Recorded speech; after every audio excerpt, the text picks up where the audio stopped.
Welcome to Quiero Dinero. Quiero Dinero is a space where we chat about entrepreneurship, life, and money, hosted by Juan Pablo Delgado, business owner, CEO of RTB Latinx, and a financial pro. We'll interview entrepreneurs, professionals, and people who are in the hustle in English and Espanol. We share ideas, concepts, tips for building wealth, and creating smart money. Hi everyone, I hope that you and your family are doing great. My guest is Dennise Mejia. Dennise Mejia was born in Bogota, Colombia and came to the States at the age of 5. Dennise has an impressive background. She is DSCC State Delegate, entrepreneur, and owner of different companies. She's influencer, motivational speaker, and health and wellness coach and business consultant. Her passion is to mentor and empower leadership in her communities and any opportunity with millennials. She's a life learner and believes in always seeking personal growth at every stage of life. In 2003, Dennise became the founding CEO of California Decision Network. She also became CEO of Donnelly Express and currently VP Alpha Prime Consultant and VP of ICBWA, an advisory member of Alliance of Multicultural Entrepreneurs, AME, a non-profit organization created to provide a platform that presents entrepreneurs, business owners, and professionals with opportunities to develop business relationships. When I interview her, one of my takeaways is when she mentioned one golden nugget: develop a diverse network. Your network is your net worth, meaning you can't limit yourself to your circle. You can listen to this podcast in English and Español. También Dennise reflexionó en algo muy importante con lo que hemos estado viviendo con la pandemia en el mundo. Estos son momentos para recapacitar. Hemos creado una sociedad muy sistemática y dependiente de la tecnología. Debemos estar preparados para lo peor y esperar lo mejor. Es momento de unificar relaciones, unificar hogares, crear y reinventar, buscar formas de prepararnos para lo que viene. Debemos ayudar a las generaciones que vienen con guía, con mentorship, en liderazgo y en financial literacy, para no tener limitaciones personales, es decir, darles survival skills. Dennise Mejia, thank you for being in the show today. Thank you for having me, Juan Pablo. Thank you for the invitation. Absolutely. And Dennise, in a few minutes, tell our community about yourself, about what do you do and how did you start? Wow, I don't know where to start, but I'll do my best to summarize it as best as possible. I wear many hats. So wearing many hats, being a self-made, what we call a self-made entrepreneur. I started at a very young age. I was actually migrated here from Bogota, Colombia, with my family, and my parents were always self-employed and managed their own tourist bus services here in the state of California, and I think I carried on to the same following in that area. So I pursued more in the medical field. I went to medical assisting school, x-ray technician school, and slowly but gradually worked my way up as administrator, office manager, and worked my way up to eventually the work comp industrial business, and developed my own litigation service to represent medical providers, providing services to injured workers. And so that developed the transportation concept that expanded, because from non-emergency transport, I then moved on to logistics and trucking. So I developed a local logistics trucking service called Donnelly Express. So I've developed a couple businesses independently, and from there on, I've also participated in different organizations, community organizations. I've also, became a state delegate with the Democratic Party, and currently vice president with Alpha Prime Consult and ICBWA, and participate in quite a few board seats at advisory board. Mm-hmm. Oh, wow. Oh, yeah. You really are full of things right now, and a lot of things in your mind right now. Yes. And, go ahead. No, the industries all change. So in the litigation industry, workers' comp, and this is a prime example with the pandemic, how we have to instantly reinvent ourselves. So workers' comp took a change, and that's why I diverted from being in the medical profession inside the medical practice to developing outside resources for medical practice. And so I developed a transportation service. Now transportation has now taken a new direction because now we have Lyft and we have all of these other local community, all these local transportation services that are out there. So obviously that industry has taken a change as well. So then, now we come with the logistics side of it, and throughout the years I've had Denali Express, but now we have to upgrade equipment, so every business that you get yourself into, it's not going to be a forever thing, and I think it's one of those things that people, just need to see that we may need to reinvent ourselves at one point. I love it, reinvent ourselves. Yes, that's amazing, and I 100% agree with you. And Dennise, what do you like the most about your job or your business? Well, the concept that I have is because I've had diverse experience in different industries and have had the opportunity with the organizations and associations that I've become a member with to connect and establish relationships in different industries, I've developed what we call a network. And that network is so diverse, and that's what I love, being able to connect and establish relationships with people and being able to provide those services amongst my own network. And I have this concept of telling people your network is your net worth. So it's really important to keep that in mind, because you can't keep yourself limited to your circle. You really have to get out there and meet people and know what other services and resources are out there. So I've developed that relationship of being able to communicate and expand knowledge and expand networks and mentor in many different areas. One of the areas that I'm really focused on right now is future generations and providing platforms for them to have a voice to power, being that I'm also in the political stage a little bit. And so so it's a little bit of everything. I enjoy everything I do. I can only tell you I take everything with so much passion. Right, I love that, and also I know that right now you're advisor of AME Multicultural. Oh, that's fantastic. Tell us a little bit about that.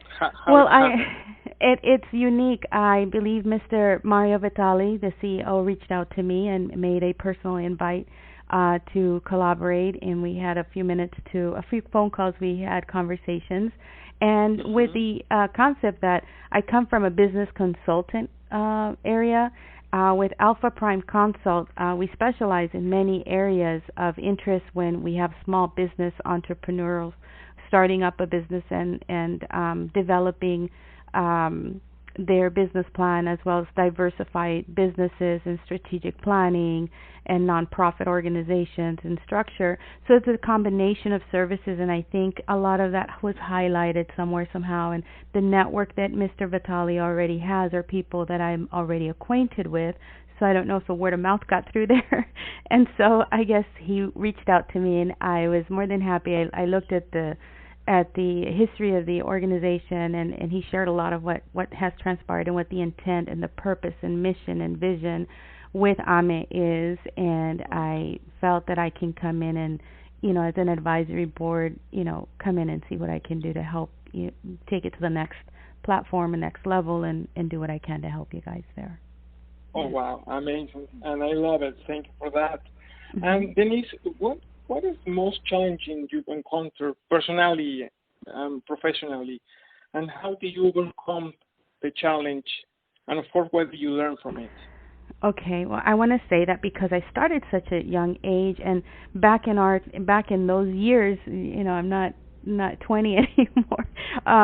We didn't have a lot of the resources we have now, but we had to learn the hard way. So we made a lot of mistakes to become wiser and to become more assertive, and we learned through the trials and errors.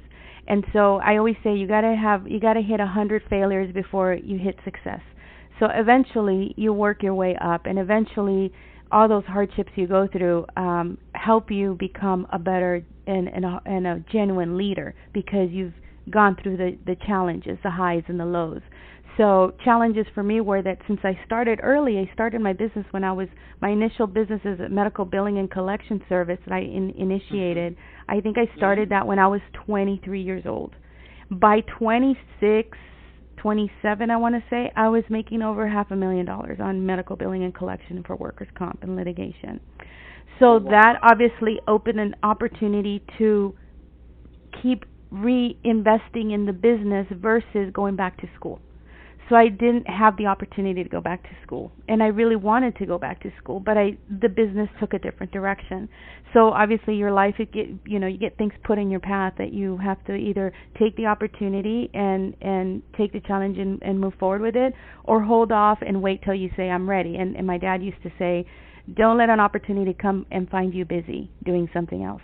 So I took the challenge every time, and every time I moved on. So my challenges were not having the resources I have now. I wish I would have had, like the associations, like National Latina Businesswomen Association, and the knowledge that I've acquired. But then again, that's part of being and becoming who you are with time, with those challenges. So you're not going to get them easy. You don't learn a lot of the hands-on in a business, in a university. You don't learn the hands-on in college. You learn it when you're doing entrepreneurship. When you're doing externships, when you're doing volunteering, when you're doing hands-on. So, and industries change. So what you learn in the university for 4 years, by the time you get out, it's not the same thing. So it's not that I say that education is not an advantage, but I say find your genuine, true passion and stick with that. But don't just get into something because you just want to start a career. And I think that's one of the challenges a lot of our future generations are experiencing now, that this COVID situation has become an eye-opener for a lot of them to realize and focus on, okay, I can't go to university. What am I going to do now? How am I going to survive?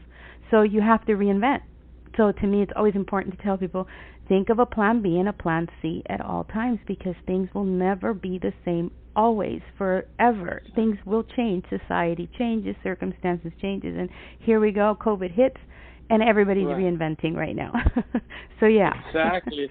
And a lot of businesses are having a hard time, but others are thriving, yes. like doing well. Yes. Yes.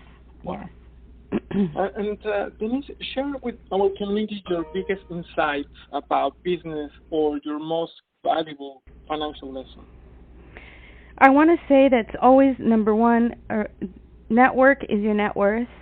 Remain humble, no matter how high you get in business and how much money you produce, because I always say health before wealth.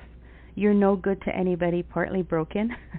So it's really important to maintain, and this is a prime example because it's one of the things I tell people. I'm also a distributor with a wellness program called Yoli Better Body System, and that came to me because when life hits you hard and suddenly unexpected circumstances, like health being one, and this is a perfect scenario. This is where you say, I shoulda, woulda, coulda, and it's really sad that it's come to this. Don't give up. Reinvent instead. Revisit where you're at and see where you're going, and positive mindset. We're going to get hit with negative scenarios and negative circumstances, but we have to have that positive mindset and go to faith. Have God in faith.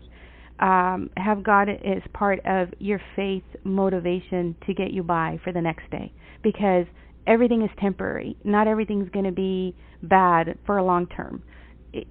There's a reason for it. There's a purpose why you're going through all of that. So I just say that, and basically those are pretty much my key mentored leadership things that I share when I go to speak at universities and talk to students in their fourth year university, because I do a little bit of that as well every year. Well, I love it. And talking about mentors, what leaders, mentors, or entrepreneurs do you respect or look up, and why? Well, motivational. One of my biggest mentors, of course, is my mother. For her, I want to say her her teaching me to never give up and to be strong, and being that they also migrated from here was never easy for our parents migrating from other countries, and the challenges they endured, I endured with them, and I grew up with them, so I was taught to, never give up, move on, keep going. We're going to have a bad day, but tomorrow's another day.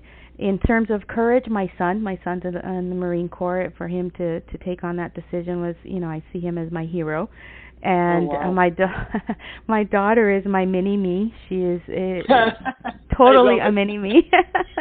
And I want to say then, in terms of motivational people and speakers that I really admire and really like are, for example, Les Brown, Simon Sinek, Darren Harding, Tony Robbins. Those are people that have been motivational speakers that I've looked into and have participated and have attended some of their events, and have had access to them on a one-on-one basis. So those experiences were nice. From a political standpoint, in terms of leadership, because I am involved in that community advocacy. I'm also advisory board with the Los Angeles Latino Coalition. And so I want to say Alexandra Ocasio, Nannette Barragan, those types of women that are, they don't give up, they're head on, they're headstrong, and they are very brave and fearless in what they're doing for our people in our community. And I truly believe on genuine leadership versus incompetent leadership that, we're currently experiencing with our administration. Mm-hmm. Exactly. I love it, and thank you for sharing. Sure. Thank you for sharing that. And what's the next level of growth that you're excited about, both personal and professional or financial? Well, I guess I want to say on a personal level, to maintain as healthy as I can, to continue doing what I'm doing. I'm sure I have a huge mission ahead of me. I'm actually developing as a co-founder with an organization called ICBWA, International Cannabis Businesswomen Association. We just launched this year.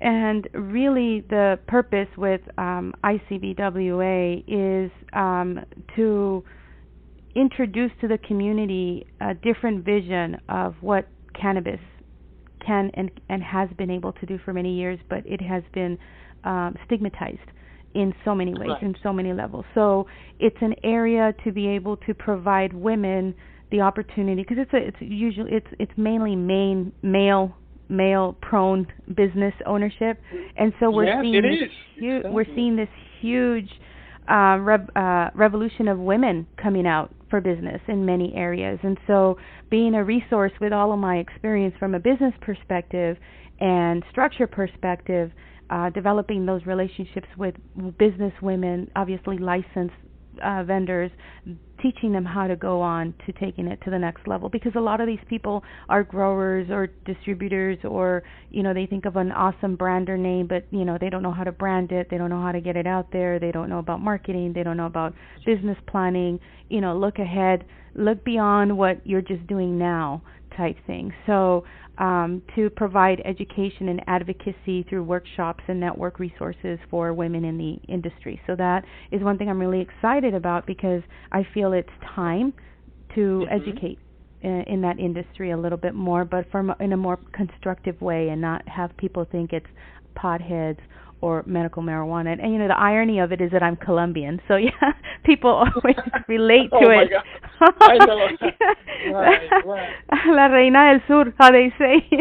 Oh, so my it's God. funny, but it's a unique way that you get stereotyped, in such a way. But that's one of the things that I'm really excited about to leave behind, and the opportunity that I've had to be participating in a lot of these boards and organizations is really leaving behind, I want to say, not only a legacy, but opportunities, and leaving behind footprints for the future generations, so that they can, go from there.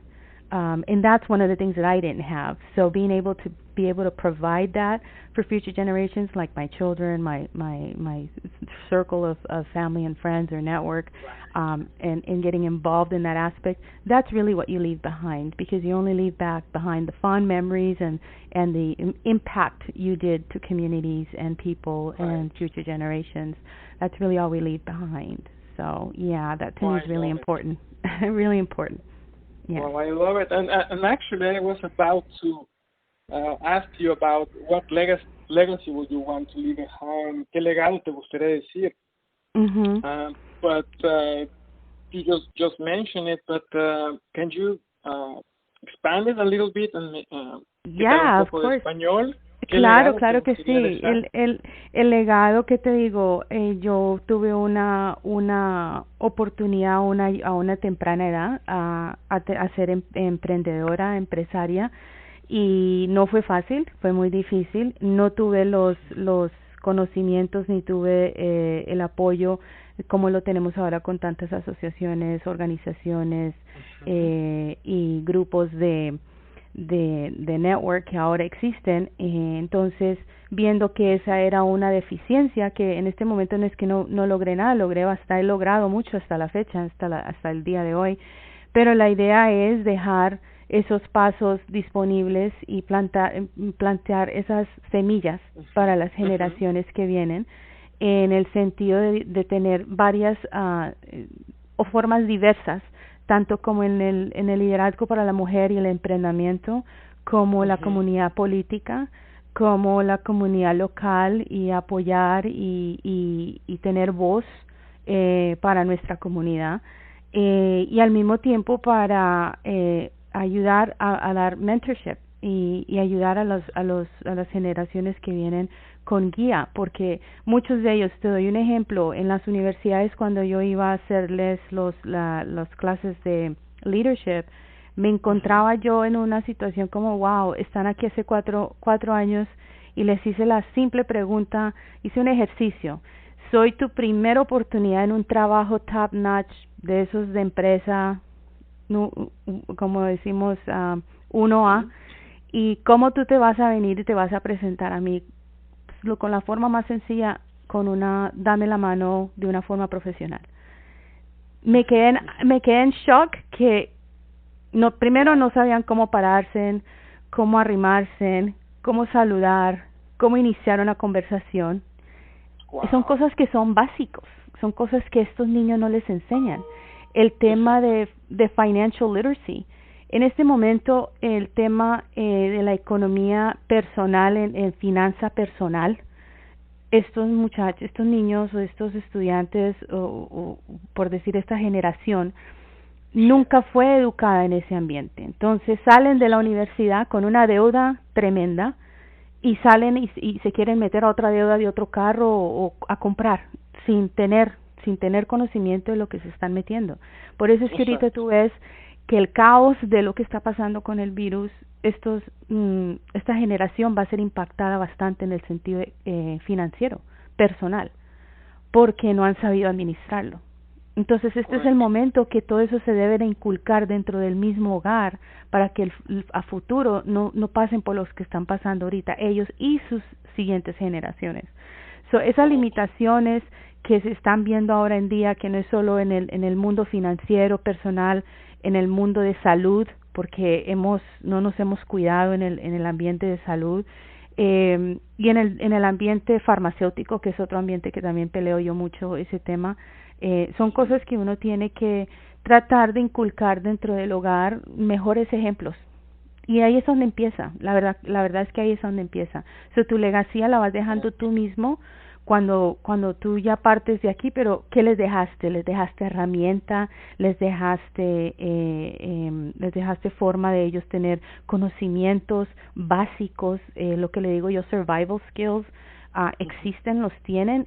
Otro ejemplo que te voy a dar, les dije, bueno, si tú te varas, estás en el desierto, tienes tu esposa tiene un bebé, estás en un calor tremendo, no hay seña para el teléfono para llamar a AAA.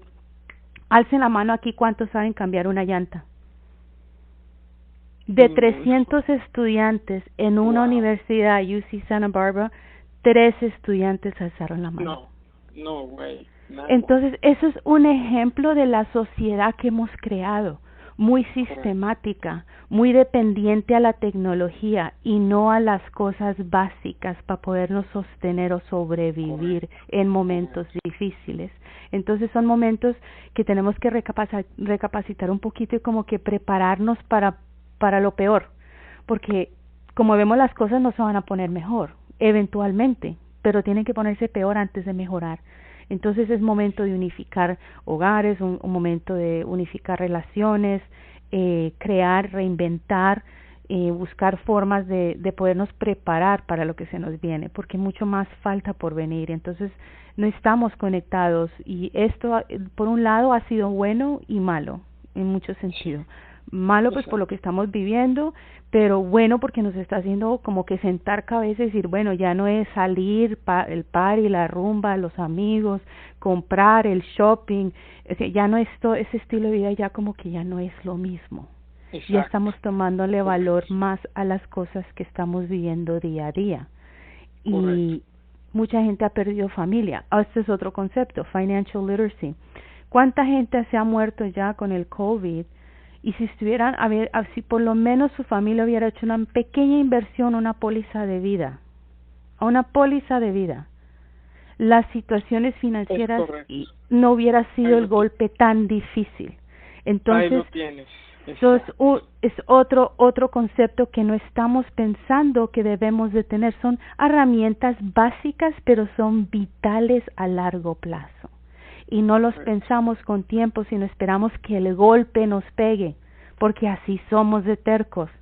Entonces, en vez de movilizarnos y organizarnos, nos quedamos esperando que nos caiga el golpe encima, y entonces ahí sí queremos movilizarnos, ahí queremos organizarnos y reaccionamos y queremos solución ya. Entonces, imposible así, ¿ves? Imposible, eso es totalmente imposible. Entonces, es momento que los líderes que estamos ahora en nuestras comunidades, que utilicemos ese conocimiento y esa guía a las generaciones que vienen, porque en realidad en este momento, ¿qué nos queda? No nos vamos con los carros, los lujos, nada, todo eso no lo llevamos. Dejamos como los recuerdos, las lecciones y las legacías, que es lo único que vamos a dejar.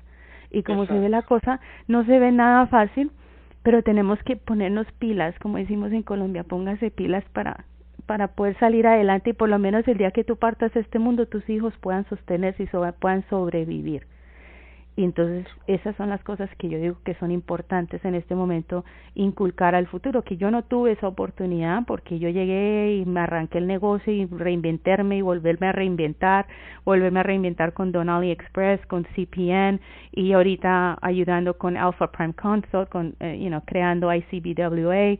O sea, son cosas que tú dices, Dios mío, no me va a llegar el tiempo suficiente para hacer más de lo que puedo, pero por lo menos dejé mi semillita, dejé esa semillita, dejé esos pasitos ahí impresos en el piso, porque alguien pase por esos mismos y no se ahogue, porque no fue fácil para mí. Fantástico, me encanta. Sí. Dennise Mejia, muchísimas gracias por estar en este programa, por compartirnos todas estas experiencias, estos conceptos. Con mucho gusto. Dennise Mejia, thank you so much for being here. We are wishing you all the best, and be safe, and keep raising the bar. Sigue adelante, sigue superándote y sigue aportando tanto a la comunidad, sobre todo a la comunidad latina. Muchísimas gracias. Con mucho gusto y un placer haber estado compartiendo contigo el día de hoy, Juan Pablo. Gracias por la invitación. For all out there, keep raising the bar as well. I hope you enjoyed this interview, and thank you for listening, and please don't forget to share. Thank you for my support, RTV Financial Group in Beverly Hills, Callcast, and Power Podcasting.